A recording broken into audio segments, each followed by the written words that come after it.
বাংলাদেশের সরকার পরিবর্তনের পর থেকেই সামাজিক যোগাযোগ মাধ্যমে আলোচনায় সেভেন সিস্টার্স। বর্তমান অন্তর্বর্তীকালীন সরকারের প্রধান উপদেষ্টা ডক্টর মোহাম্মদ ইউনূসের একটি বক্তব্যের পর এটি ভাইরাল হয়। ভারতের উত্তর পূর্ব প্রান্তের রহস্যে ঘেরা 7টি রাজ্যকে একসাথে বলা হয় সেভেন সিস্টার্স। ভারত তো বটেই, প্রতিবেশী দেশগুলোতেও এই 7টি রাজ্য প্রতিনিয়ত বিভিন্ন ইস্যুর জন্ম দেয়।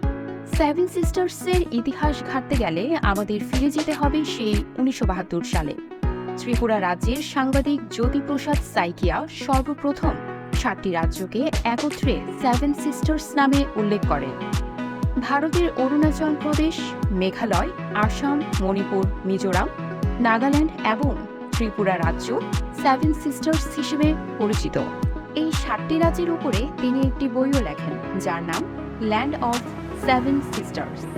মূলত এরপরই এই নামটি জনপ্রিয়তা অর্জন করে। এই 7 রাজ্যের আয়তন ভারতের মোট আয়তনের প্রায় 7%। এসব রাজ্যগুলো একে অপরের উপর নির্ভরশীল হলেও সংস্কৃতি ও পরিবেশের দিক থেকে তারা স্বতন্ত্র। ভারত বাংলাদেশের মধ্য দিয়ে এই 7টি রাজ্যের সাথে সড়ক, রেল ও নৌপথে ট্রানজিট স্থাপনে বিশেষভাবে আগ্রহী। কিন্তু বিশ্লেষকদের দাবি, এমন ট্রানজিট ভারতের স্বার্থ হাসিল করলেও বাংলাদেশের অর্থনীতি বিবেচনায় তেমন সুফল বয়ে আনতে পারবে না। সম্প্রতি ডক্টর মোহাম্মদ ইউনূস বলেন, বাংলাদেশকে কেউ অস্থিতিশীল করতে চাইলে চারদিকে অস্থিতিশীলতা ছড়িয়ে পড়বে। প্রতিবেশী মিয়ানমার, ভারতের সেভেন সিস্টার্স, পশ্চিমবঙ্গ সহ সব জায়গাতেই ছড়িয়ে পড়বে অস্থিরতা।